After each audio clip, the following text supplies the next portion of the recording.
welcome to our latest Take a Seat interview. Brilliant to see Anthony Brennan with us from MTC.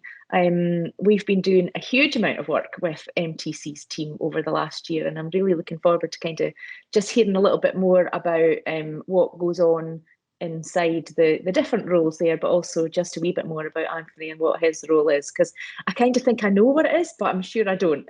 So it's always good to kind of get a wee bit of a sneak peek into what one of our platinum partners and what they do kind of day to day. So thank you so much for joining us. I do really appreciate it.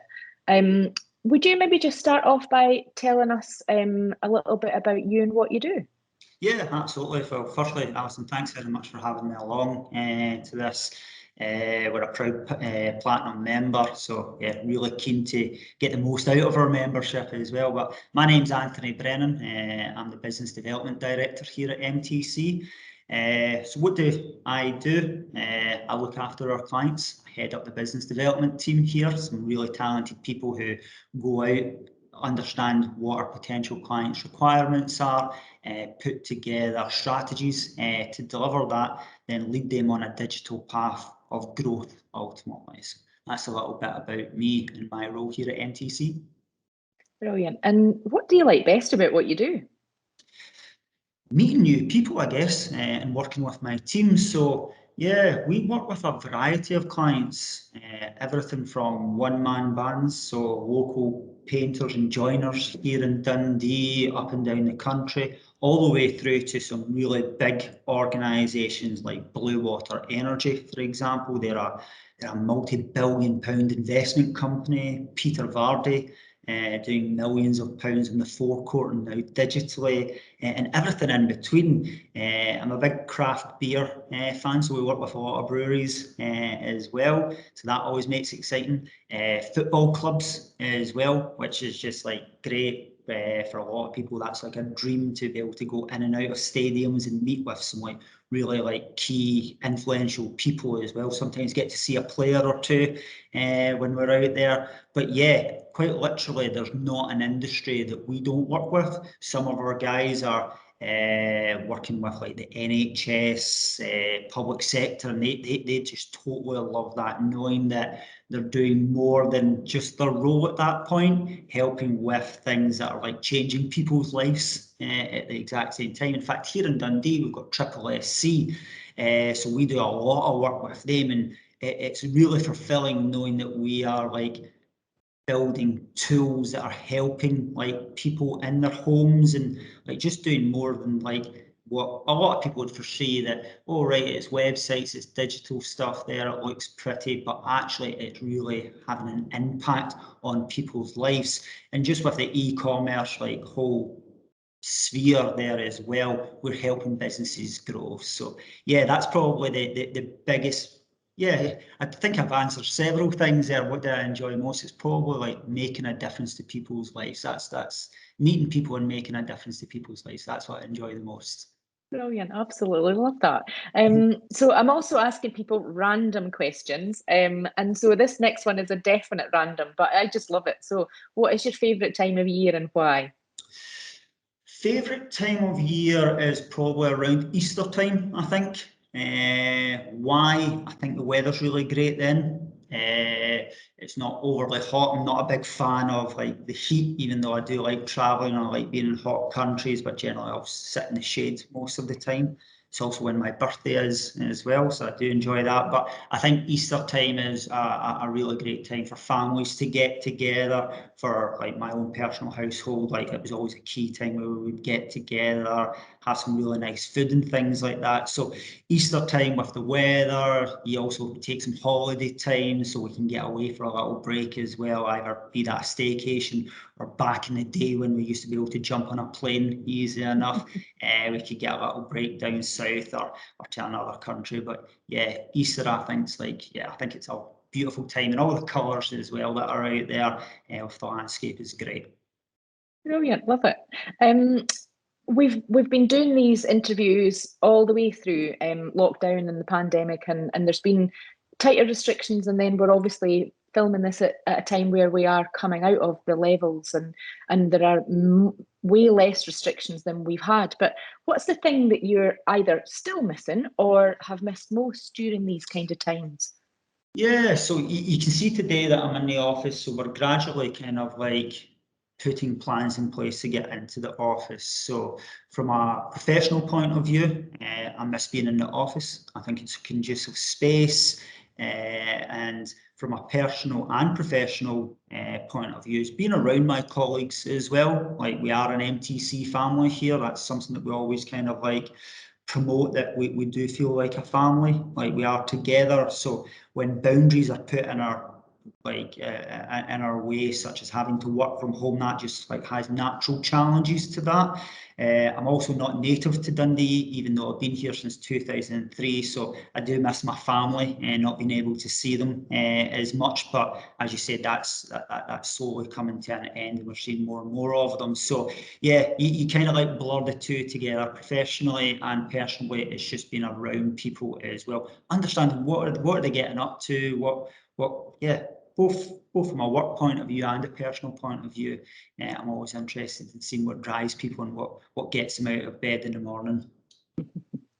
And your industry has obviously been incredibly busy over the pandemic. And that's, it's funny because I'm often asked about, are businesses suffering? And there are, for every business that's suffering, there's a business like yours that's probably suffering at the other end because there's just been so much going on. Yeah. But I'm interested in, what has been the standout change that's happened to your business since the pandemic hit? Yeah, so I think for a lot of businesses, like, we've been on a similar journey, in the sense that what was it, the 22nd of March last year, we just didn't know what was going to happen. Probably quite worried at the same time, but bullish too, saying, okay, we need to step up here. We've got over 100 members of staff. We've got a lot of great customers as well that are going to need our support. We need to put strategies in place to protect all of them. But quite quickly, we found out that actually this is going to be a real great opportunity for us if we step up and seize it. So in the last year and a half, we've actually grown a fair bit because businesses are relying more and more on digital. Probably, I've seen some reports that are saying that digital has kind of like fast forwarded 5 years in the last year in terms of a reliance on that. So these kind of like cultural changes towards convenience of having things on your mobile phone and on the web right in front of you has kind of accelerated everything that we're doing. So we've had to keep pace with that, not only just keep pace with that, but progress our clients forward with that as well. So 5 years of change within a year is quite dramatic. So it's put a lot of challenges on our business, but we believe that we've stepped up to that really, really well. And we've seized it as like a key opportunity to grow our business, our technology as well. In the world of e-commerce in particular, we're seeing like just new kind of ways of doing things. The online pharmacy market is absolutely huge. So we're helping people there. As I mentioned, automotive, you can literally get a car delivered to your house tomorrow, just like an Amazon type experience. So we've been there having to think, well, are these things possible? They are possible. How do we actually put them into practice? So yeah, for us, there's been like quite a big step change in terms of the way that we see things. We kind of thought these things would be like more into the future. However, they are here and now. Yeah. And what about the future? What does the future look like at MTC? Gee whiz, we're pretty much living in the future right now. But no, it's just going to expand. So the high street is open again, which we think is absolutely great. Digital, I never foresee or never hope actually that it will wipe out the high street. It's about complementing that in terms of, right, what do we do on our high streets? It's brick and mortar and things like that. And what's actually better to be delivered and sold online as convenience, because convenience is king during all of this. People do like the shopping experience of going out there, trying on a new pair of trainers, jeans, etc. However, if they can do it at the convenience of their own home, then actually, yeah, it's a lot better, particularly when you can't travel as much, or perhaps you don't want to travel as much.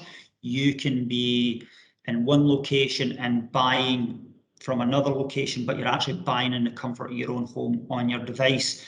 We're doing a lot in the legal practice as well. So, for example, we're hearing things that you could be up on Stornoway and you need a legal professional that specialises in property, but that legal professional might be in Glasgow, and generally the two will never meet. However, through the power of digital, they can meet on a day-to-day basis. So it's connecting people more and more for the services that they provide. So yeah, in terms of the future, I think digital is the way forward. It will continue to expand and we'll break new boundaries along the way. Brilliant. And I mean, obviously we haven't got a lot of restrictions, but I've been asking everybody what was or is still at the top of your lockdown escape bucket list.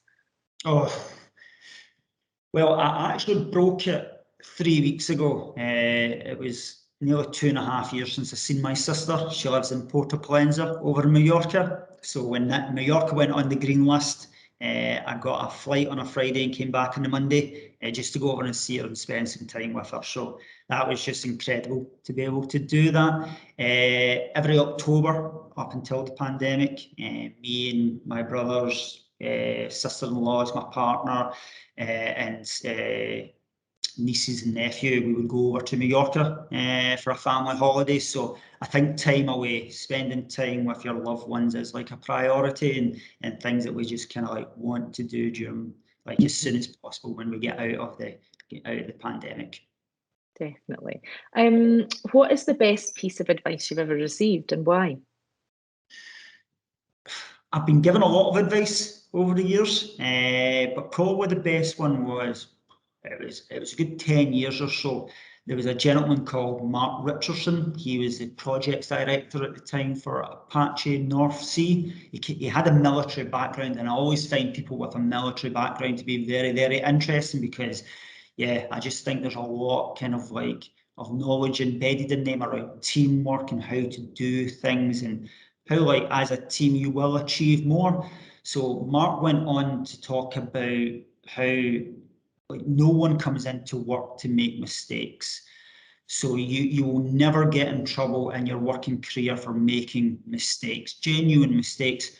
What isn't acceptable is doing nothing. So by doing nothing, what that also means is not reaching out for help.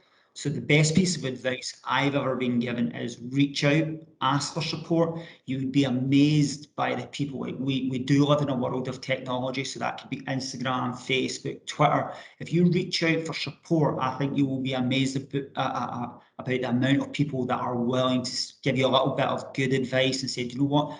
I do have 10 minutes, I've been through a similar situation, or I've got a strategy for that. Or even within your workplace as well, like, we continuously ask our guys and girls here to reach out and say, listen, if it's work related, great. If it's not work related, just as good. Like, reach out to us, ask for support, but please don't do nothing. I think that's the best bit of advice that I've ever had. Yeah, I like that too. And if you had a message for people out there about the things you've learned yourself about the world of work and business, what would it be? Yeah, things move fast. Probably the best piece of advice that I would give is to become comfortable with change. Change can be quite scary.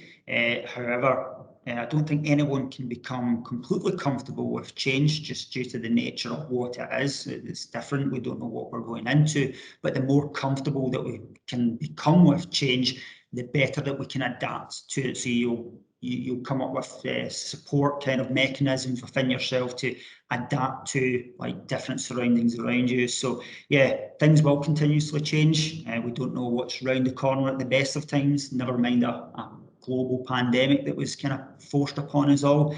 But yeah, where and when possible, like, yeah, become ready for change and embrace it as well, because with all change there are opportunities as well. It helps us be more resilient, doesn't it? And it can be very difficult in the middle of it when it feels really uncomfortable, but you always learn something, don't you? Yeah, super interesting. Absolutely. I like it. And how do people get in touch with you if they fancy a chat? If they want to get in touch with me, well, first of all, on the Chamber website, all my contact details are there, readily available. So my email, mobile number is there. If they want to phone the office, please do so. I'm also on LinkedIn. Just feel free to give me a shout at any time. I'm also an active member of BNI here in Dundee. So yeah, there's many ways to get in touch with me, and my mobile is always on, particularly during working hours. I may ignore it in the evening, but yeah, feel free to give me a call, drop me a note on email. Yeah, just reach out if you have even any questions that I can just help out with. If you're thinking about digital and how it can affect your business, or how digital is currently working within your business, yeah, I'm more than happy, even if it's just to give like a little bit of advice around it. Please do get in touch. Brilliant, thank you so much. Well, it's always interesting. I love talking to different people and kind of hearing different aspects of what makes them tick. It has been super fascinating, and you're the first person, I think, that has said Easter is their favourite time of the year. So yeah, and it's you know, it's those memories that you've made, isn't it, over Easter time. I just love that. So thank you, and Anthony. Now I better get your mum's name right. Thank you so much for coming on and taking the time to come and be part of this. For those of you that are watching us on LinkedIn or on our new website, not so new website now, but thank you so much for taking the time to come in and listen to this. If you like what you've seen and you fancy being part of it, then please just get in touch with us. We'd love to have you on. It's great to kind of showcase our members and just hear a little bit more about what everybody's doing and what their business has been up to. So thanks again, and I will hope to talk to you soon.